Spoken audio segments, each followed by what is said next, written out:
Assalamu alaikum wa rahmatullahi wa barakatu. ‘Yan uwa, a farko sunana Abdulaziz Abdallah, kuna tare da ni ne a nan tashar mu ta Abdul Big Show Channel, wanda a yau nake farin cikin da gabatar muku da wannan sirrin wanda za ku samu fin lebe. Ma'ana muna magana ne yanzu da ‘yan mata masu ra'ayin leɓensu ya zama irin jan nan ba ruwanki da jambaki, ko kuma ‘yan samari masu ra'ayin haka. So kafin mu tafi zuwa wannan, idan wannan shine zuwanka na farko wannan tashar, ka danna subscribe, ka danna ƙararwa domin sanin daidai lokacin da muka sa sabon bidiyo. So let's go guys. A farko dai you gonna need kana buƙatar sukari, maclean, lemon tsami as you can see, sai brush.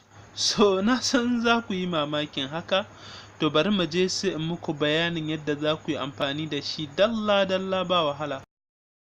So farko shi makilin ɗin dai yadda za ku yi da shi, za ka samu ɗan irin murfin kamar ko irin bama haka dai, ɗan dai wani abu dai wanda za ka ɗan zuba mai ɗan zurfi ɗan kaɗan. To idan ka samu makilin ɗin sai ka ɗan matso shi, ba wai da yawa ba, kuma no need ka ce wai sai wani makilin irin kawai normal dai farin makilin za ka samu. Idan ka samu farin makilin ɗinka sai ka ɗan matse shi ɗan daidai ƙima, sai ka ɗan matse shi ba daidai yawa ba dai haka, yadda dai zai ɗan kwanan ma biyu, kuma ka matsi daidai yadda za ka yi amfani da shi a daidai wannan lokacin. Kun ga sai ya zama gobe ma za ka ƙara yi. So sai ka kawo kuma siganka, ka ɗan samu kamar irin teaspoon haka, irin cokali haka kamar ƙarami kamar da kuke gani, sai ka ɗan ɗauko cokali ɗaya sai ka ɗan zuba a cikin makilin ɗin, ko da ɗan rabi haka kaɗan, to haka ma ya isa. To sai ka samu kuma lemon tsaminka mai kyau haka, sai ka yanka shi gida biyu, rabin sai ka matsa rabi a ciki, iya rabi za ka matsa, sai ka cakuɗa shi kenan ka gama haɗin. Sai kuma yadda za ka yi amfani da shi, sai ku biyo ni don in sanar da ku kuma yadda za ka yi amfani da shi. To kamar yadda kuka gani, kun ga mun haɗa duka wannan abubuwan dalla-dalla. So sai ka ɗauki brush ɗinka, sai ka rinka lakutan shi wannan haɗin da muka yi, kana shafa a leɓenki na sama ne, leɓenki na ƙasa ne, leɓenka na sama ne, leɓenki na ƙasa ne, kina shafawa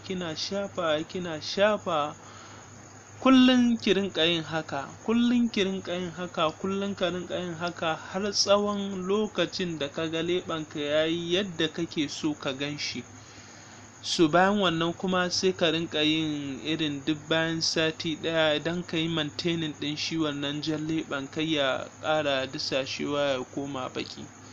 Wannan yana yi, na tabbatar muku da yana yi, kuma za ku sha mamakinsa. Don haka in kun ji daɗin wannan bidiyon, ina fata za ku yi thumbs up ɗin bidiyon, ma'ana ku ɗan yi liking ɗin shi, sannan ku yi sharing ga ƙawayenki ne, abokananku ne, kuma ku yi subscribing na wannan tashar in ba kai ba, domin na gaya muku zan rinka kawo muku abubuwa masu matuƙar amfani. Zan rinka leƙa lungu da saƙo na duniya, duk inda na hango wani abu wanda zai kawo mana amfani, insha Allah zan rinka kawo mana shi.